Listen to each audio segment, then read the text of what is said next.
Yeah, well, good morning, everybody. And September, and I guess kind of basketball season seems to keep getting moved up every year. This, at least the start date does. I still kind of reflect on the October 15th, right, in the Midnight Madness back in the day, and somehow we've moved up to September 22nd. But that's okay. Football season's in full gear, and the fall sports, which means basketball's not too far away. So, we've had 2 official practices, Monday and Tuesday. We actually take today off and then get back at it for the rest of the week. But, really pleased with the summer, the preseason. We have 11 players right now, which is a little bit of a smaller roster than what I've ever had. But really like the group, think there's some great depth. Excited to continue to kind of work with them just to kind of see where we end up. But we've started to put in the full package of who we are, what we are, how we play, and I've liked the response up to date. So 5 returners, 6 newcomers, and like I said, they've blended. Great kids are getting along off the court. All that seems to be fantastic at the moment. Just have to continue to improve every day. So with that, I'll open it up.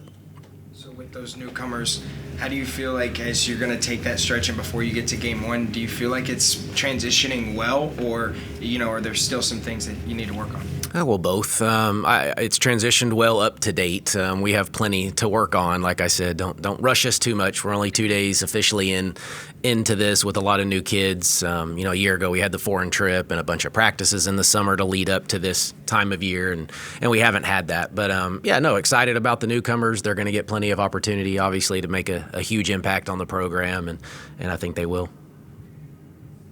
What's your biggest takeaway from the summer? Maybe you have 5 returners, 6 newcomers. What's your biggest takeaway? Yeah, mostly the off-the-court stuff, just how quickly can we blend, how quickly do they get to know each other, can we start to build the trust and the family and those types of things. Really easy group from that standpoint so far. They all seem to get along. They're low maintenance, as I like to say, which makes my job a little bit easier. But I think we got the off-the-court stuff figured out, and now we'll just keep working on the on-the-court stuff. Coach, you mentioned the roster size of 11. The give and take on that is it's a lot easier to keep 11 players happy as opposed to 14, 15. The flip side is you got to pray for no injuries, right? I mean, is that kind of the give and take? It is. Yep. No, you pretty much nailed it. That's what it is. If you get 2 hurt, you're down to 9, and you can't play against each other. Now, thankfully, we have a really good practice team this year that allows us, if we do have those, we can always play. So it's not like we get down to 9 and we have to throw a coach in there or something like that. We do have a group of guys that are here every day that can help us. So, it is a give and take. We may get one more eligible. We're still waiting on an NCAA decision on one and a visa on one more. But for now, we're rolling with 11, and that's what we'll go with. Practice team then this year? Yeah. Caden's sitting in here today, so I'll throw him a little bone. And Tristan, both of them, they go and scout, and they go over to the rec center and find talent and bring them over and find the ones that fit what we are and have the right mindset. And we have a really good nucleus of kids that coming back off of that team too. But I think the other day we had 14 of them at our first practice, which is probably a little too many, but they were having fun, and we could split and play against 2 different groups, and you can get creative when you have that many bodies in the gym. Really gone beyond 8 giveaways since you've been here, right? 8 players? Yeah. Maybe 9? Yeah, and I mean, in the ideal world, it would be 10, to be honest. It would be a starter and a backup at every single position, and then when you have an injury, 11, 12 can kind of fill in. But the way we play allows us to play more. We need to play more, especially early in the year, and then if we need to pull back late in the year, typically we have the ability to do that. Could this be maybe your best rebounding team here? I don't know. To be determined. Potentially, yes. I don't know if we're still on I don't know if we'll be a great rebounding team. I think it just kind of depends on lineups and who ends up with more minutes. But certainly we might be a little bit better on that end. With 2 days in and thinking through to the next couple of weeks, what's your list of priorities? What are the things that you need to get accomplished? Yeah, I mean, we got the whole kind of spreadsheet where we break it down week by week, and it's Like Saturdays, I like to scrimmage. So whatever we've worked on for the week, we play. And I think we need to play and compete, and whether that's against ourselves or against our guys' team. So that will come up Saturday. So, we've put the press in now, and, we don't do that all summer. We don't ask them to start pressing and even much of the preseason. It's just a lot to ask of their bodies. So, but that is in. So we'll start to evaluate that a little bit, work on our man offense, man defense, and zone offense and zone defense, because we play so much of both. So it's just really like week by week. This has been a little bit more of a zone week, actually. So, when we kind of scrimmage, we'll continue to work through that. We'll come back next week and go back to man. And so just kind of mixing it up. So not to get too specific, I guess, to answer your question, but, it's zone emphasis here. Next week will be a man emphasis. And then maybe the following week we put it all together. Kids play enough games. I saw something Kelvin Sampson said earlier this summer. Some kid was asking him about, some parent was asking him, what can I do to get my kid better? And he said, I took up 500 shots or whatever. He said, go find a game and play in a game. The things you learn in the game, how to play with teammates, how to play with your teammates against people, shooting with people. Do kids play enough? Well, they play too much of organized basketball. I think what he was probably referring to is just, back in our generation, we just went out and played pickup. I don't know if our kids even know how to organize a pickup game if somebody doesn't help them, tell them, what to do and how to get going. Or we went outside and you just played. And, if you lost, like, you might sit for 30 minutes because there was that many people waiting to play. And so I think we've lost some of that along the way. They play, honestly, probably too many games. We practice very little now at the youth levels. And then they go play 5 games on a weekend and maybe haven't practiced. Instead of, the European model is the complete opposite, right? They practice 3 or 4 or 5 times a week to play 1 game.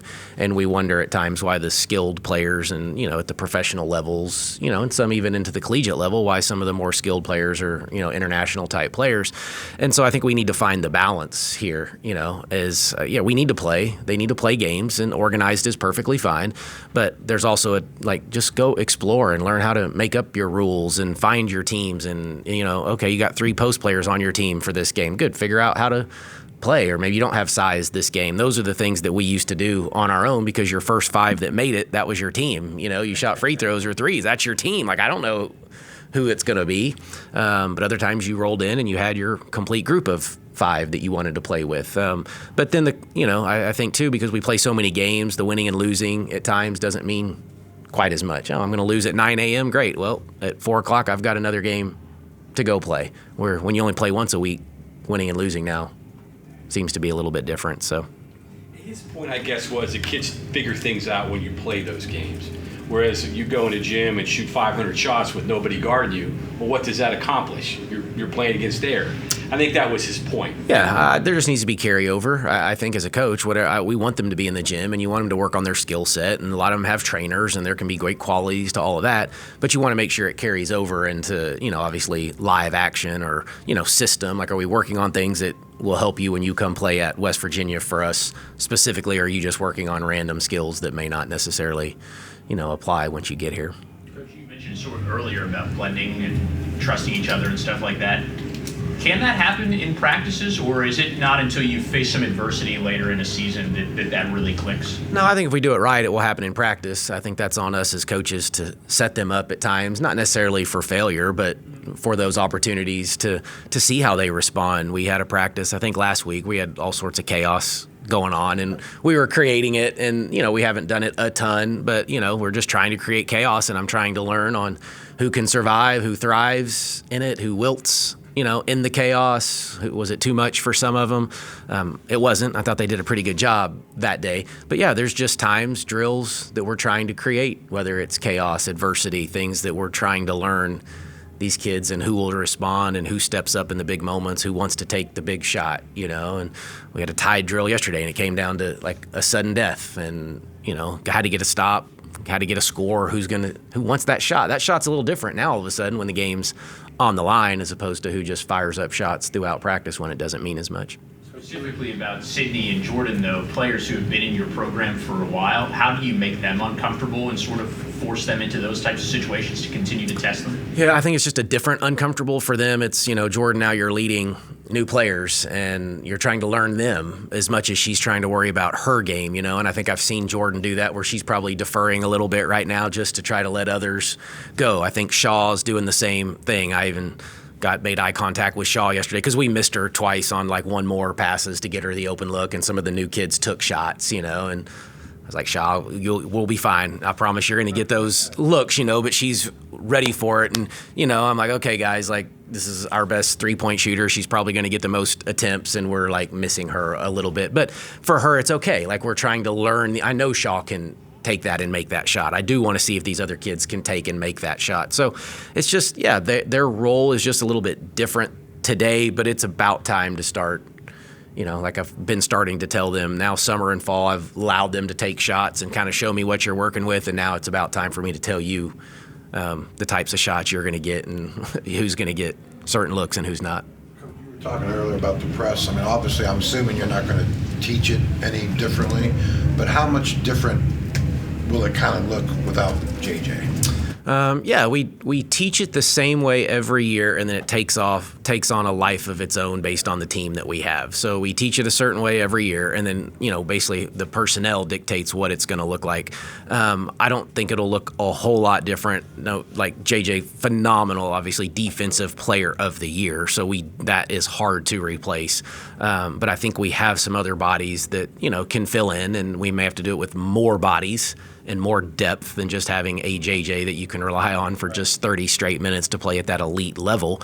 But like, I think Sydney Woodley is an elite defender, elite defender. Gia Cook can be an elite defender. Logan Johnson can be a elite, great defender, more probably in the Kaya mold than the JJ mold. But obviously we know Jordan can do, and Shaw has come so far defensively and is playing at a really high level on both ends right now. So I feel like we have the numbers, we have the bodies, we have the depth. You know, Maddie Parrish is a freshman guard that in time will get there too. So yeah, we feel pretty good about it actually. When you have a team that was so dependent on that for scoring, for everything, for starting the offense, and you have to expect, as you said, a little bit of a drop-off, do you find yourself saying, hey, I've got to look for a little bit of something else to complement that this year, or are you still in the process of, hey, we might be as good, just different, as we have been in past seasons? Yeah, I think, again, a little bit of both. I think we can be as good as we've been. There may be a little drop-off, but I don't actually, as of today, I don't see it being a ton of drop-off from that standpoint. I think where we'll be different is on the offensive end a little bit. We'll have, you know, a little bit more scoring in the paint through the 4 and the 5. Kaya was a little more perimeter-oriented. We may be a little more post, you know, play from the inside out at the 4 and the 5. Jordan Thomas is coming along and been really good here lately. You know, so we're just different. We don't have a Kylie who was like a stretch 5 that was out, you know, playing more on the perimeter. So I think we'll rebound better at the 5. We'll have a little more paint presence at the 4. We'll also be able to play a more guard-like 4 if we choose to go that way. So I think there's versatility to it. Now, which way that ends up playing out, I'm not sure quite yet. But I think it'll look the same defensively. I think we'll still be pretty elite on that end, and we'll turn people over and force pace and tempo and let defense lead to some offense. But I think when we get in the half court, we'll be a little bit different as well. How important is it to face a team like Duke so early in the non-conference before you get to Big 12 play? Yeah, I don't know. That's a good question. I mean, Duke's going to be a top 10 type team, you know, on a neutral floor. But, you know, in our state, in southern West Virginia, that is like on a, you know, at the Greenbrier, like we're going to learn a lot about our group. And I am super excited about the opportunity to go play them there. You know, what is it, 4 games in, I want to say, I think it's the 4th game of the year, so we'll have some opportunities to get better and then go get really tested, you know, by a veteran team and a coach that's now coaching the Olympic team, and, you know, just that thing sold out in like 24 hours. It's not a very big venue, but still, that's, it'll be a great test for us. We're going to learn a lot. Expectations for Jordan, where are you wanting to see her take that next step in her game, being that number 1 person now? Yeah, I mean, I think offensively she's going to take on even more of a role. I think she's an elite defender. I think she's been undervalued probably, because JJ's been here too. But Jordan Harrison is an elite defender. On the ball, takes a million charges every year, rebounds it fairly well for a point guard. So, I just think she'll be able to shine probably even a little bit more. Like I said, the challenge is just going to be her getting to know these other new kids to see, how she can make everybody else better. We need assists should go up. I want that. We've challenged her assists up, turnovers down a little bit, continue to shoot the three at a high rate, maybe even look for it a little bit more because I think she turns down a few threes that I'd like her to go ahead and take. You look back at the North Carolina game, absorb that, take the Iowa game in the second round. Other than playing that game in Morgantown, what is required of your team to get to the next level, to move beyond that? It's just, when you're in a few possessions is the difference. I don't know that there's anything great or, that we have to do a whole lot different, and we were tied in a minute and a half and at Iowa to win that game, and we led in the third quarter at North Carolina. So it's how do we finish? Can we rebound a little bit better? Obviously, we struggled mightily to score against North Carolina. I think defensively we've been able to hang around to win those games. So the next step, I think, offensively is just to be a little bit better. We need to make more shots when, those possessions shrink in the postseason, as we all know, and they're going to, and scores probably are going to be a little bit lower. And so can we rebound better? Can we score in the paint maybe? Are we as reliant on the perimeter as much as we've been the last couple years? So that's what I hope we're a little bit better at. That gives us maybe a chance, maybe a little more toughness, grit. Same thing being on the road in the Big 12. We lost some of those doubleheader road trips, 2 plays. We lost the back end too many times last year. So we were actually talking about that in our staff meeting yesterday. So just always evaluating, always trying to find ways to get better. We don't really look at it as the North Carolina, Iowa. That's the end goal, right. But we got to get there again too. But the schedule is partly to get you that game in Morgantown, right? Well, I guess you got to take care of business. I've said this a little bit. I may have underscheduled, and you never know going in each year. But looking back at it, maybe underscheduled it a little bit a year ago. Hindsight, so that's easy. We'll evaluate this one at the end of it. So this is a good one. This is the best schedule we've played for sure. It's certainly beefed up, and I guess we'll evaluate what we get done. Did we underschedule, overschedule potentially, or was it just right? And you just don't know. You could assume that the team's going to be good, but you don't know. May or may not be. Yeah, and that happened a little bit last year where there was a couple on there that we thought, maybe an NCAA tournament team, or a couple of them from the year before that we thought were going to be good tests that just didn't have a great year. You get an injury, things like that just kind of, so you don't know. But you do try to schedule based on the team you think you're going to have, and you can't schedule it based on what others always will or won't do. Who's a newcomer that's caught your eye so far? Yeah, I don't know. Everybody keeps asking me that. There's been really a lot of them, all of them. They're all going to have a role, so it's hard for me to completely know who that will be yet. The Big 12, Gia Cook played in the Big 12 at Houston and averaged double figures. Logan Johnson was at Texas Tech and is a great fit for us and what we do. She's been fantastic. Kiara Wheeler, Mimi from Norfolk, had a great career there, played huge games against big-time competition, not night in and night out, but Maryland in the NCAA tournament. I think she had 20 and 11, something along those lines. So she's done it. Carter McCrae from Wisconsin has been, she was 11 and a half or whatever she was, and 7.5, 8 rebounds in the Big Ten. So, there's production there. So you just go up and down, the newcomers, and they're all there. So it'll be one of them, 2 of them or 3 of them are going to take some big steps for us. They have to. At this point, talk a little bit about half-court offense. Is that the biggest work in progress when you're this early, trying to, find that continuity in half-court sets? Well, I don't know if it's the biggest one, but it's certainly been up there, and that's what we spent the majority of the summer and the preseason on, was transition and in the half-court. But, yeah, we've got to get better there. We need to, if we don't turn people over, what is it going to look like? We've made a few changes, some subtle changes to what we do. There's so many ball screens set, and that's what these kids operate out of. So, we've gone to a little bit more of that type of motion offense now. And so, yeah, until we play somebody else, though, we won't really know. But, yes, we've spent quite a bit of time trying to get better in the half court. Coach, your first 2 seasons here, each season you set not you, but the team, I guess, but set an attendance record for the school. Is it possible to, as you head now into year 3, is it possible to maintain that, build on that? I know that's not your biggest concern at this point, but there is a story or a role about this program in that sense. No, that would certainly be the goal. Would be to continue to grow it. I don't want this to be the end. I don't want a flat line here. I think we've got great momentum. We've had great momentum. I think our season ticket sales are already higher than they were a year ago. So I think we're trajecting that way, progressing that direction. I think obviously we had a great home court advantage. A lot has to do with the crowd. We're comfortable here, but we went 16-0, and I don't know what we are. You know what we are in my 2 years here at home. It's like 30-something and one, maybe something like that. So we have a great home court, and the fans have a lot to do with that. But there was some huge environments here a year ago.